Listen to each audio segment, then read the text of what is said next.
Welcome to IMUA Quick Bites, a micro-learning series featuring subject matter experts from the inland marine insurance industry. I'm Eileen Monreale, Education and Training Specialist for IMUA. Today's topic is waterborne contractors' equipment, differentiating exposures and controls. I'm honored to introduce Kirk Ryder, Senior Vice President at Lockton Marine Claims. Welcome, Kirk. Thanks, Eileen, and thank you everybody for giving me the opportunity to chat with you about this topic. I know that it's something that challenges a lot of underwriters because these risks come in very quickly, and you have to make decisions very fast on what is being presented from the brokers. And so I thought this was a topic that might help calibrate you and give you some thoughts of how to look at these risks differently with minimal information sometimes. And so hopefully some of these tricks and tips that I'm going to present will help you. Of course, this is not necessarily a high-level review. It's not necessarily a low-level review. We're going to kind of strike a sweet spot in the middle if we can. Firstly, just kind of setting the stage. The purpose of this quick bite is to help understand some of the exposures that happen with contractors' equipment that can be various types of modules and supportive equipment that are used in marine contractors, cranes, excavators, pile drivers, pumps, generators, all types of equipment that can be put onto floating platforms. A lot of this is high value. Sometimes you have unique cranes that are placed onto barges or floating platforms that are millions and millions or even tens of millions of dollars. Sometimes you have an aggregated risk that has maybe pieces of equipment that range from $10,000 to $80,000, but there's 20 of them. So these values can be high, and making sure that our clients understand that there's a risk that's involved, and you as an underwriter understanding how well they're controlling those risks can be very important in making underwriting decisions. Today in this presentation, I'll go through some of the exposures and controls, practical controls, and then also share with you a tool that I use in my benchmarking. An overview of equipment operations on barges is kind of illustrated in this picture. And I thought this one was kind of unique because it has the integrated pontoons, or in this picture, it's flexi floats. It has kind of a unique lift being staged, and you have a typical rolling crane that's placed on this barge. You can see the outriggers are placed on the barge deck. One thing that I noticed in this picture that kind of concerns me is I don't see any lashing points going from the crane to the deck. I also noticed on one of the outriggers, it doesn't appear that there's a load spreading mat. And those are some things that I get concerned with my risk control and claims background. But I thought this picture was interesting. And they've also attached outboards to act as the propulsion. So these are not typical vessels. And this should kind of give you an idea of how unique this environment is and why it's important to understand the exposures and controls that our clients are using. The types of equipment, they can be heavy machinery, it can be welding units as described. The barge characteristics are important to understand. Is it a typical barge that's maybe used for offshore, that's designed to move about, has certain types of structures or conditions built into it that allow it to move easier? Or is it something a little more cumbersome, like these flexi floats? They're basically Lego blocks being pushed through the water. Understanding the weight capacity. These barges have certain areas that can handle less capacities than other just because of their structure underneath. It's not like putting a piece of equipment on the ground where you have something that's veritably stable. You might have different soil conditions that you need to account for, but on barges and marine structures, it's very important to understand the weights and capacities at different locations on the barge so that you don't overstress them and cause the barge to have a casualty or a collapse. And the typical operations, lifting, excavation, material transport, which is something that a lot of underwriters aren't told about, is that they're putting a crane on a barge, but they're also putting a lot of aggregate on the barge as well. And that tends to have a different type of loading on the barge and can cause different situations to arise that you want to make sure that the marine contractor is understanding of. Diving into the exposures. Most of the environmental exposures are what you would typically think about: wind, waves, storms, The other things that are a little bit more nuanced, and if you're not experienced and you're not a mariner, or you're learning about the marine environment, you might want to consult with somebody about the operational area, shifting barge positions and how they do that, bearing in mind the currents, the traffic that's in the area. These are important factors that if you have a project that's going to be moving around in an area that's somewhat congested, as shown in the picture, you want to make sure that the client understands this and is controlling those exposures. Operational. The reason I selected this picture is because the barge in the middle has two very large cranes on either end of the barge with some equipment in the middle of it. Those cranes are very, very heavy. So hopefully they've had a naval architect review this barge and understand that having those two cranes on the very ends of that barge aren't going to unduly stress it, and that the equipment in the middle is applying enough down pressure to kind of even then keep that barge on a level keel. The one thing that I would be wanting to know is what is the significance of the picks that they're going to be moving with those two cranes. Because if one crane is in operation and the other one isn't, and they have a large lift going on, have they taken that into account when they examined this barge and had it reviewed? Collisions. One thing that I suggest to clients that I work with is review your safety visibility during the nighttime or during hours of limited visibility, because that's what you're really protecting against is other vessels possibly making contact and not knowing that your project is in this location. A lot of times people will evaluate their projects in the daylight. Well, that doesn't help you if you're trying to actually assess it for how visible it is in restricted visibility. So I always encourage my clients to look at the operation in times of when there's restricted visibility due to weather, fog, as well as when it's hours of darkness with no moonlight. These are critical things to evaluate and make sure that your barge or your operation, your floating operation, is clearly visible to other vessels, because it's not typically there, and vessels that pass through the area with some frequency might not expect it to be there. Human error, operator error, that's another area of exposure. Mainly having people that are experienced in the environment and experienced in working with marine equipment and working with contractors' equipment on barges is important.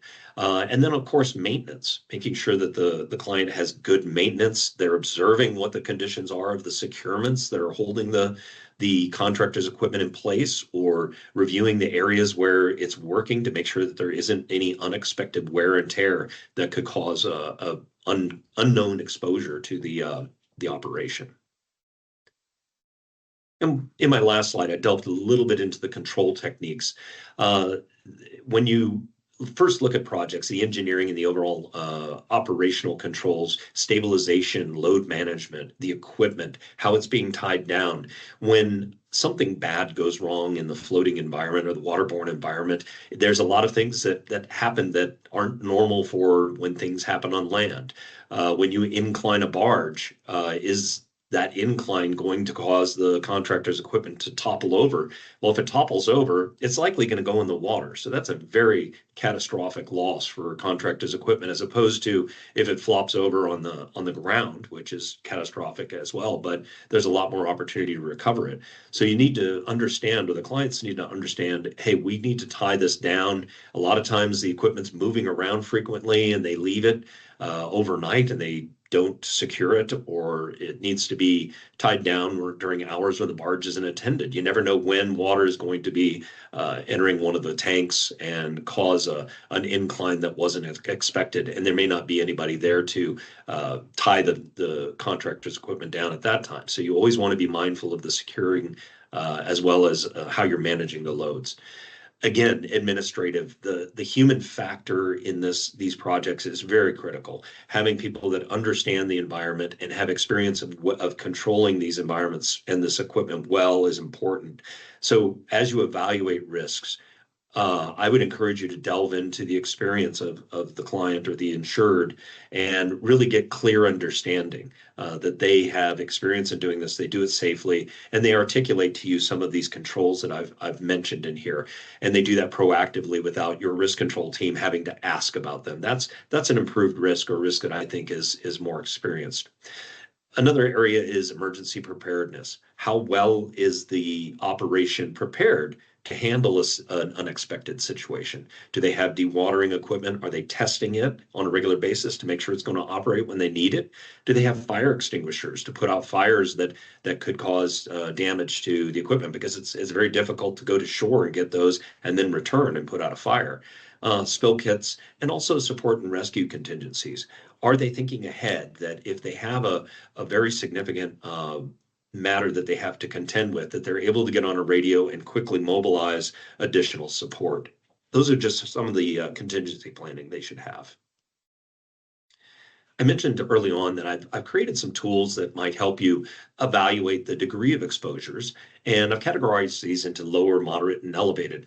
And then I've categorized some typical comments within each of these that, as you identify your own appetite within your company, you might change these somewhat. But these are the ones that I think are a good outline to start with, and you can change these or think through them in the nuances of the project you're considering. But if you look at the lowered column there, you can see that this is what I've focused in on, is that this is not an unusual operation. The client really does this with some regular frequency. The exposures or the operations are somewhat limited, meaning that there's limited over the side operations or crane lifts. They're using it more of a platform, that the environment is fairly mild. It's a controlled waterway. Maybe they're working in a sand pit in an interior location that has no vessel traffic and is only maybe moving because of wind or weather, and it doesn't flow. That's a very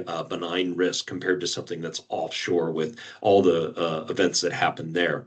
Again, moderate, just amping that up a little bit. And you can see, if you read through these slides in detail, how I've changed that with a little bit more complexity and a little bit more exposure.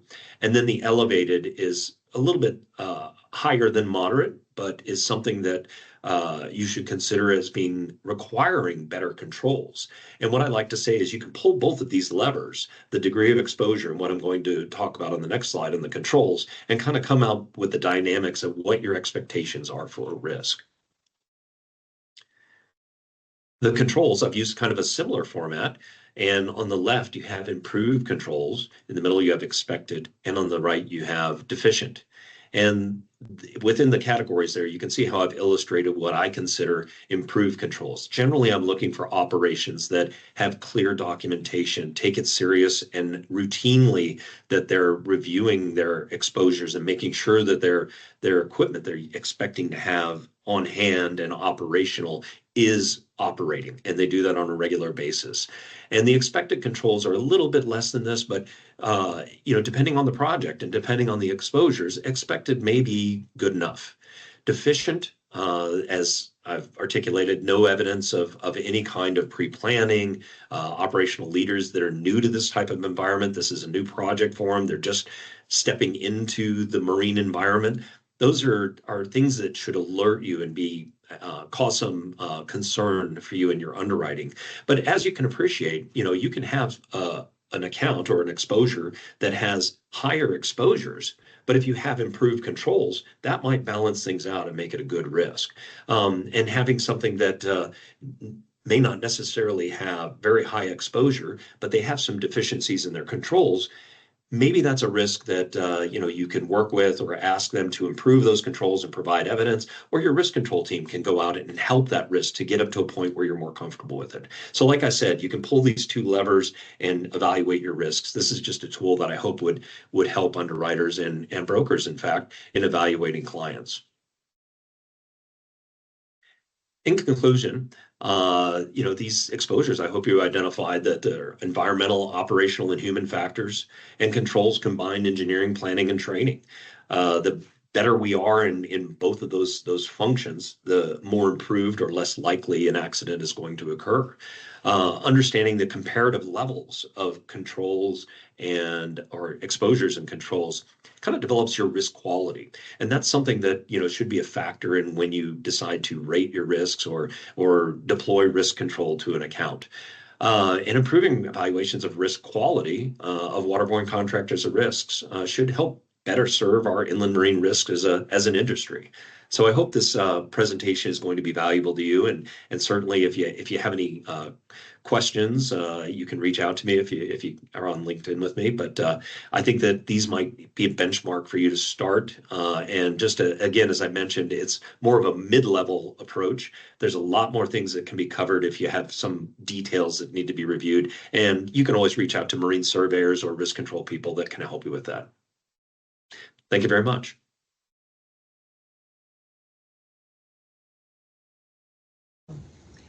That was fantastic. Thank you so much for sharing that expertise, which is unique to contractors' equipment.